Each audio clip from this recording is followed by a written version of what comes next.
What's up, you guys? Welcome to the February 18th edition of NBA 3-Ball presented by Establish the Run. I'm your host, Mike Gallagher, getting ready to break down the busy Wednesday slate and talk some fantasy ads and some news. And let's start with the news in 10 minutes.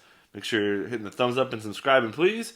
Going to go to Sacramento with Harrison Barnes and Richaun Holmes listed as out. So that really changes things. We saw what happened in the last game when Hassan Whiteside just went crazy in the fourth, kind of in garbage time. And also on the flip side of that, don't forget, Chimezie Metu is also out. So, yeah, I mean, Whiteside's looking at pretty good amount of playing time, even if he comes off the bench behind Marvin Bagley, who's probably going to have to play a little bit of four, just given the way that their team is missing Harrison Barnes. But, yeah, Beal is certainly a guy that would have to play against Miami. And yeah, we'll probably see a little bit of Glenn Robinson. Certainly, this opens up Tyrese Halliburton, who would be a candidate to start here in Barnes' place, because Barnes has been pretty steady overall as a three. He plays a lot of four, obviously, too. But yeah, those guys could certainly be looking at a pretty big spot here. Let's get to the basketball action here and start with the Knicks, who laid a complete egg against the Magic team that has been brutal. The backcourt has been the story going into it, and it's the story coming out of it with Derrick Rose and Emmanuel Quickley combining for 2 of 22 from the field. Quickley was 0 of 11 before he had a breakaway dunk to get his first make late in this game when it was pretty much over.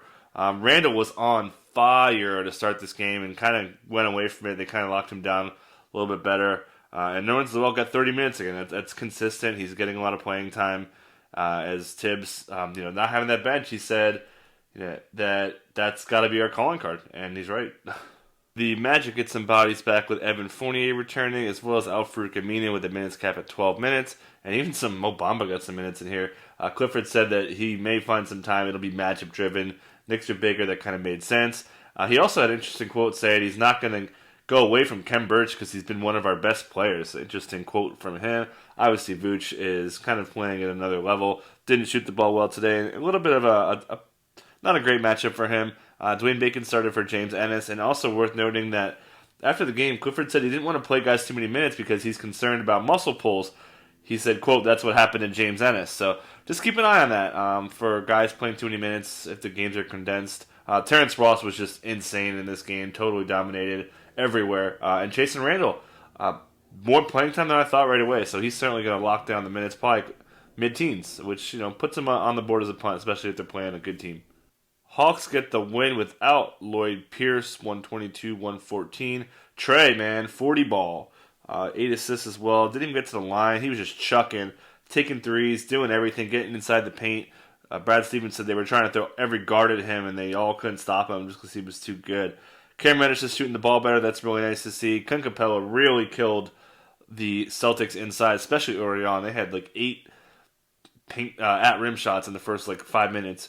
To the Celtics in the back-to-back. Jason Tatum probably is the headline here, 35 points. He just takes so many tough shots, and he makes them, So I think that just this cold spell has kind of coincided with the coronavirus stuff that he was kind of getting through. So certainly expect him to take off, as I said yesterday. So if you had a vital window to get him, mad props if you did.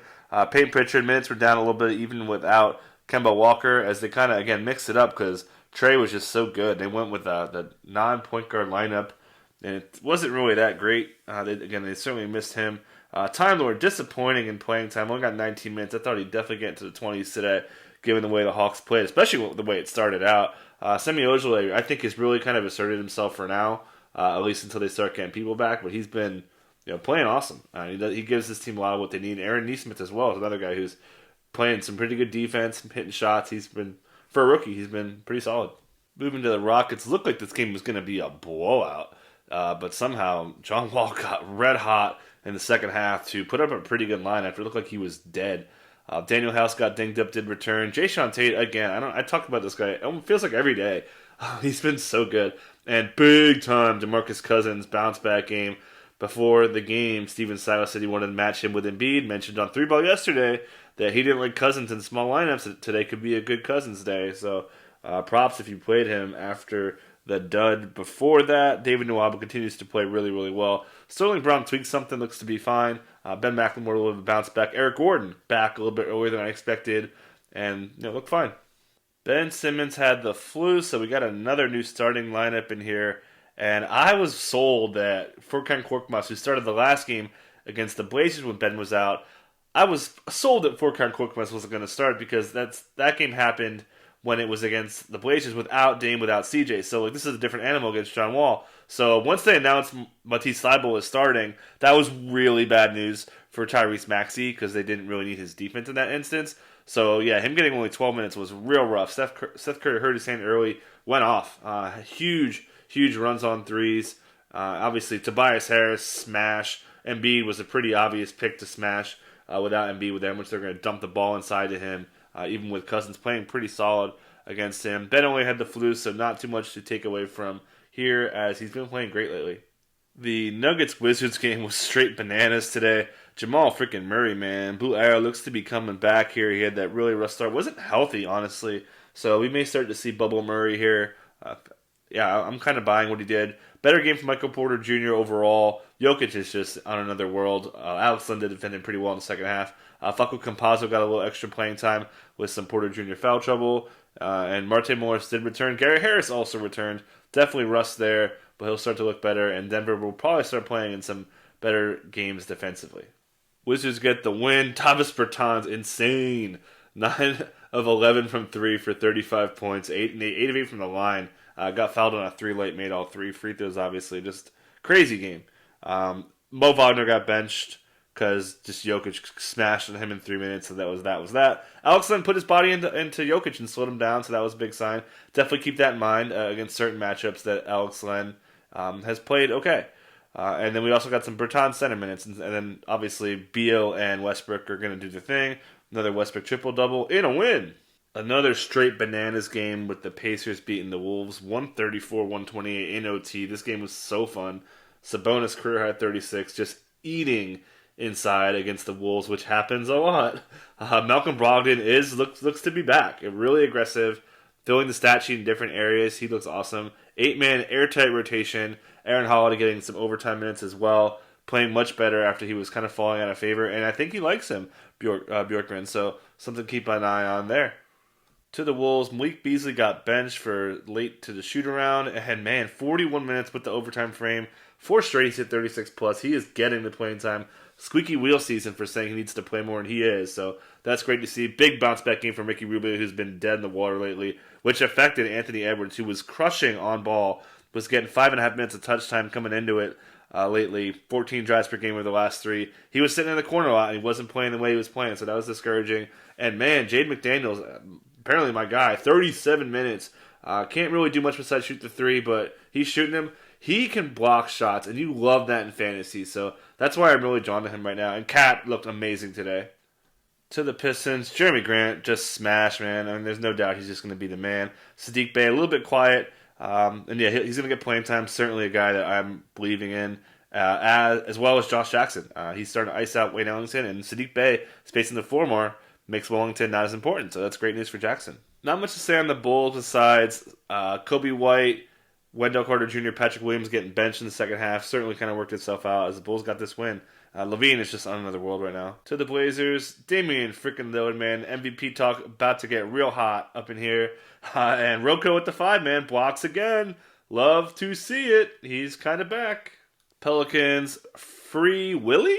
Steven Adams sprained his ankle. Did not return. Looked pretty bad, so we could see some Billy Hernan Gomez out there. Obviously, really good stat stuffer.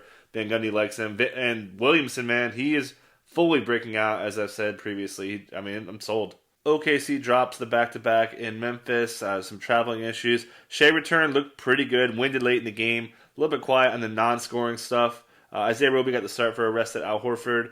And Maladon was pretty active today, more so than I thought. Good night for him. I don't really have much to say on the Jazz besides Gobert being a beast. Clippers, a lot of guys out. Marcus Morris guys playing time up there. Reggie Jackson continues to get the ball a bunch. And yeah, Amir Coffey is earning playing time. Same with Terrence Mann. As Luke Kennard, that knee is hurting again, so he can miss more time. Not much to say in the wild Warriors game that went to OT besides Draymond Green hurt his foot. And let's get to the ads with the guy who benefited from the dream. That was Kent Bazemore. But the top ad to me, assuming Sadiq Bey is rostered, is Theo Maladon. I think he's really good off the ball. I think he has a good chemistry with Shea. Like what I'm seeing, getting a lot of playing time. I think George Hill's probably gone one way or another, whether it be injury or whatever. Jaden McDaniels is probably the deep league guy I'm looking at today. 37 minutes is really hard to ignore that can block shots to the caliber he does. Kind of a 3 in blocks kind of a guy. Not going to give you great field goal percentage, but certainly have my eye on Jaden McDaniels after he really produced today. Billy Hernan-Gomez, he's the guy you're going to want to stash if Steven Adams does miss time. If you have a limited moves, pick him up now. We see he can really produce. Facu Campazzo, been used as a sub for a lot of guys. Malone really trusting him. Kent Bazemore, again, clearly the beneficiary if Draymond misses time. Sounds minor, though. And Semi Ojeleye has been pretty good. I thought his minutes were going to come down, but they were pretty good today. So that's it. Take care. Catch you tomorrow.